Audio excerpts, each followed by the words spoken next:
What's going on, guys? Wow. Wow. Look at this. Looks like garbage still. Oh, man. Okay, so this is what we're working with currently. It's not there yet. The background is just, I'm talking to myself. And also, things are still a work in progress over here, but I've got this way bigger space and room. And oh, look at this. This is a very expensive TV. Yeah, I basically overpaid for this TV right here. I think I got ripped off. It came with the house. I paid the house price for the TV. It was a joke. Anyways, they left it. And I kind of thought, oh, the wood with the wood, and then, that's nice, right? Kind of goes. Maybe I can use it in the set.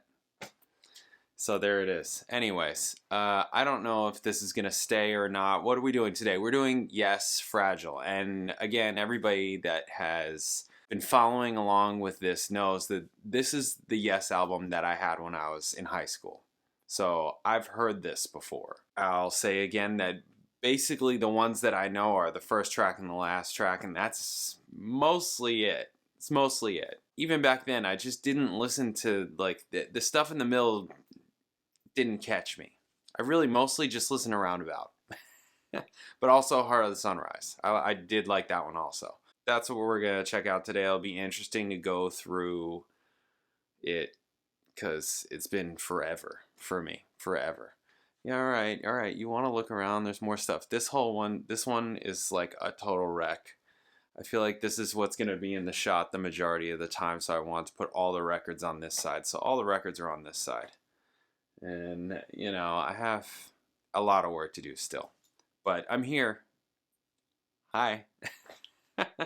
And I'm filming this on the day before the Yes album starts. So, just to give you a little timeline. Basically, I have had a couple of weeks, 3 weeks maybe, where I didn't film anything. Nothing. Just did moving stuff and unpacking and all that kind of stuff. The place, again, is still a work in progress. Hugely still a work in progress. Maybe not hugely, but you know what I'm saying. Anyways, we'll see what happens. I'm yapping. Yes, Fragile. What do we got? 1971. Wow, amazing. Their fourth album. The band's first album to feature keyboardist Rick Wakeman, who replaced Tony Kaye after the group had finished touring their breakthrough record, the Yes album. Band entered rehearsals in London in August 1971, but Kaye's reluctance to play electronic keyboards led to his departure from the group. He was quickly replaced by Wakeman, whose virtuosity, compositional skills, and experience with the electric piano, organ, mellotron, and Moog synthesizer expanded the band's sound. Due to budget and time constraints, 4 tracks on the album are group arrangements. The remaining 5 are short solo pieces by each band member. Okay. Opening track Roundabout became a popular and iconic song. Artwork for the album was the band's first to be designed by Roger Dean, who had designed many of their future covers. Fragile received a mostly positive reception, with some criticism directed at the solo tracks. It became a greater commercial success than its predecessor, reaching number 4 on US Billboard Top LPs chart and number 7 UK Albums chart. Fragile Tour saw Yes perform over 100 dates across the UK and the US, during which they became a headlining act. An edited version of Roundabout was released as a single, sold over 2 million copies, been remastered several times. July 31st, 1971, Yes performed their final concert of their 1970-71 tour at Crystal Palace Park, London, in support of their previous album, the Yes album. Tour was significant for the band as it included their first set of gigs in the US, which helped them gain momentum as the Yes album and its single Your Move reached US Top 40.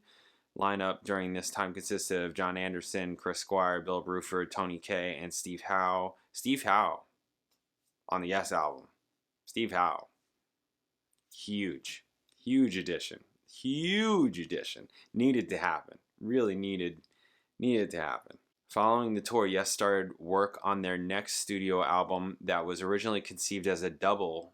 Really? A double? And they didn't even have a... and they had budget problems, which made half of the album just solo tracks. Okay, And they wanted a double. Okay, with a combination of studio and live tracks, but could not be released due to the increased amount of time required to make it. Ideas to record in Miami, Florida with producer Tom Dowd also never came to fruition. Tom Dowd, right? That guy's like a genius. Rehearsals took place in August 1971 in a small studio in Shepherd Market, London. As the recording began, Kay was reluctant to expand his sound beyond his Hammond organ and piano and play newer instruments like the Mellotron or Moog, causing artistic disagreements with his bandmates, particularly Anderson and Squire. Kay was sacked from Yes and, at manager Brian Lane's insistence, surrendered his royalties for the first 3 albums in exchange for a cash sum of around 10 grand. Wow.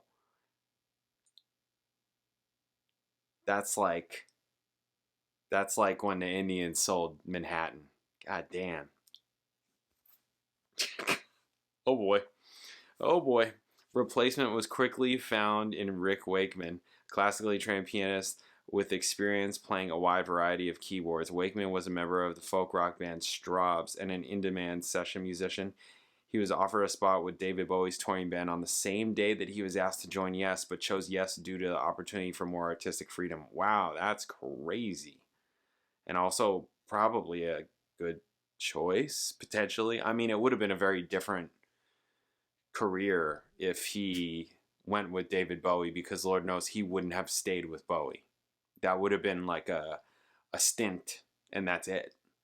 Right? Where if you're joining Yes as the band, I mean, you never know, but could only last a couple years or whatever, but at least there's more of a potential there, I feel like, than with Bowie. I don't know. This is me talking and knowing what happened, so it's easy for me to say, right? Easy for me to say.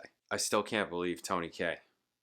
Man, 10 grand. I mean, okay, 10 grand in 1971, but still, like your royalties, really? You just, jeez, it's worth. I mean, right?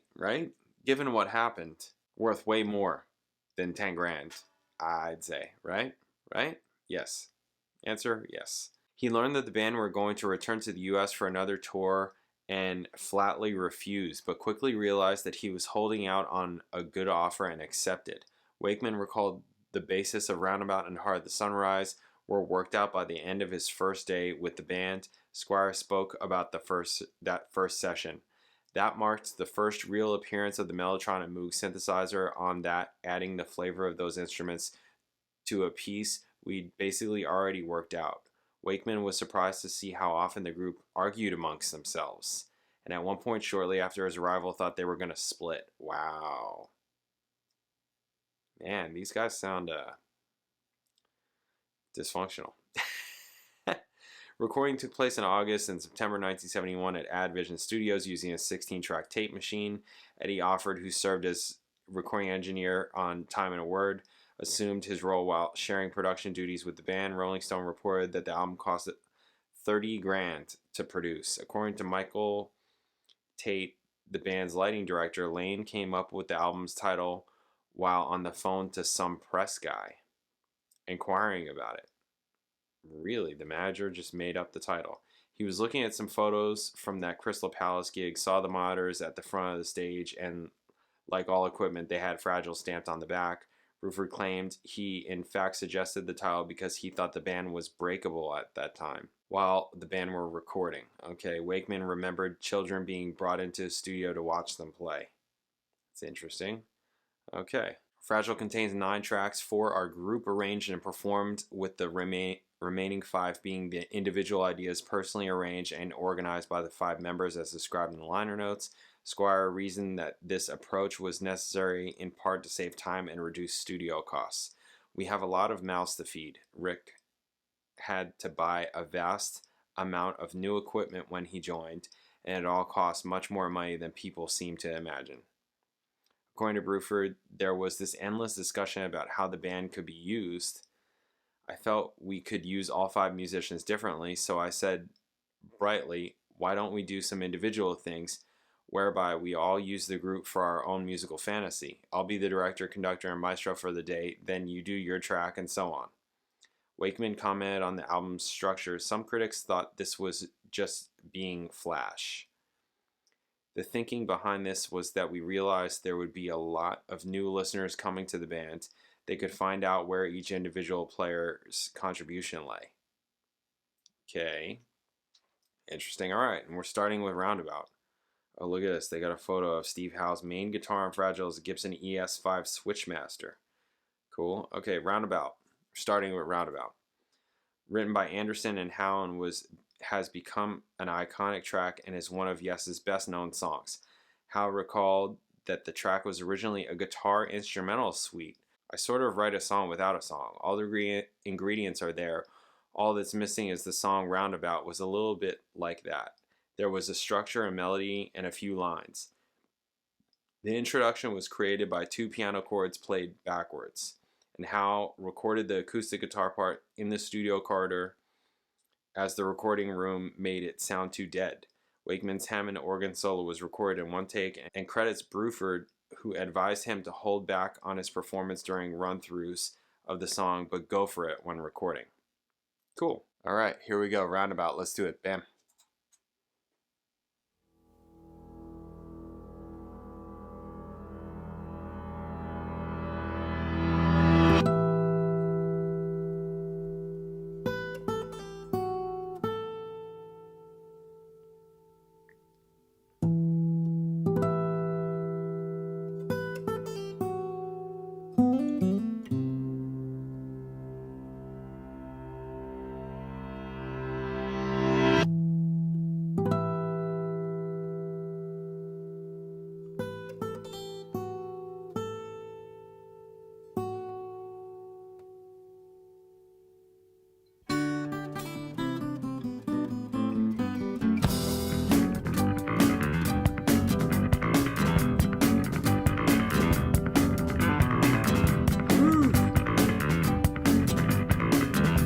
Cool guitar part, right?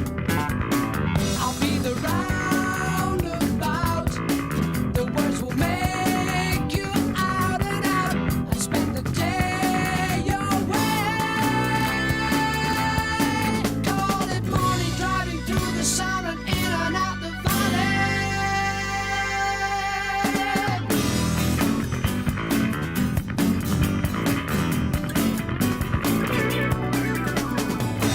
music, dance and sing. They make the children really ring. I spend the day away. Call it morning, driving through the sun and in and out the valley. In and around the lake. Mountains come out of the sky and they stand there. One mile over, we'll be there and we'll see you. 10 true summers, we'll be there and laughing too. 20, 45 miles over, we'll see. I'll be there with you.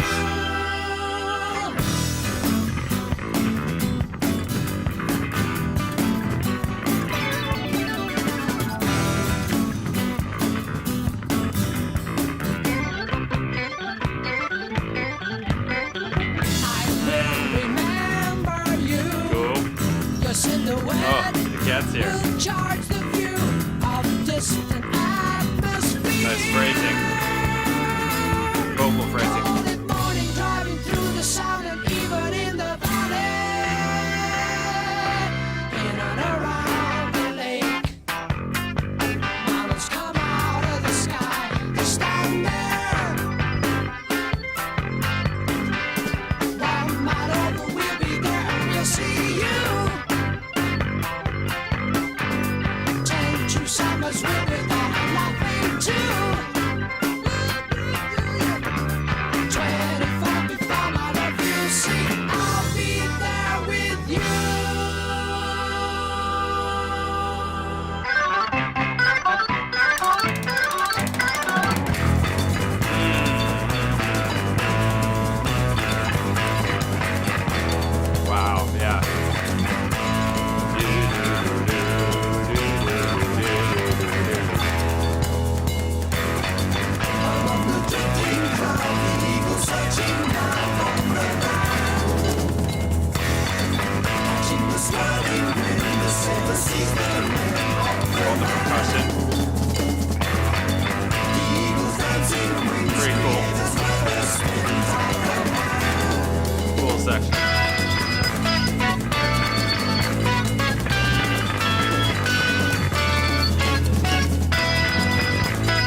thought that happened at the beginning too. Also, there was like one part where I thought there was another bass happening.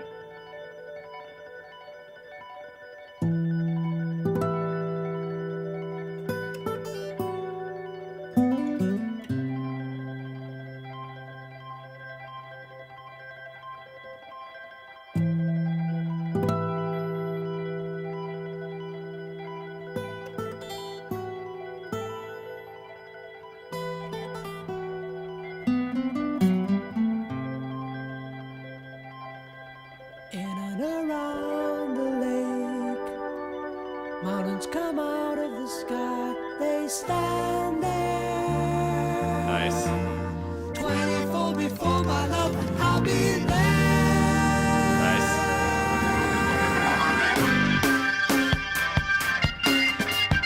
Yeah, it's nice.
There's some parts that I remember, and other parts I didn't remember.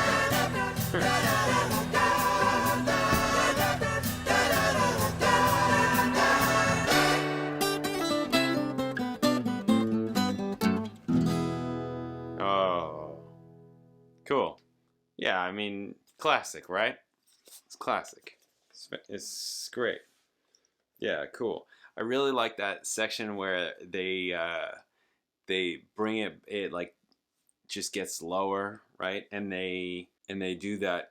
I don't know what section you would call it, the in and around the lake part, but it's like stretched out, and it's like they kind of how they reuse that part and reframe it. I really like that. Yeah, because that's nice, as opposed to just make an entirely new section. You know, they just repurposed what they already had. I don't know if that's the best way of, describing it or whatever, but I just like what they did there. I think that was nice. And I like when music does that, right? When you write like that, where it's like it's the same material, but maybe reharm it, right? Stuff like that. So I think that's cool. Yeah, it's great. I like the percussion section, that whole like super percussive section. That was cool. I mean, the entire song, it's classic. It's classic. It's classic. The playing is just crazy. Playing is crazy. So, really good. Really good. Wow, I got the cat here. I'll have to. Hey, the camera is right there. That's crazy, right? Mm-hmm. Okay.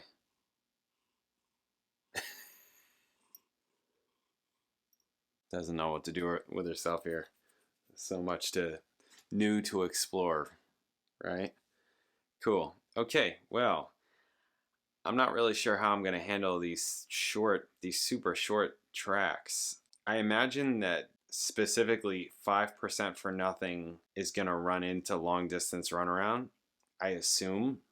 I don't even know. I don't really remember, but I assume that's what's going to happen. Yeah, I'll figure it out. But up next is Cans and Brahms. I'll catch you then later.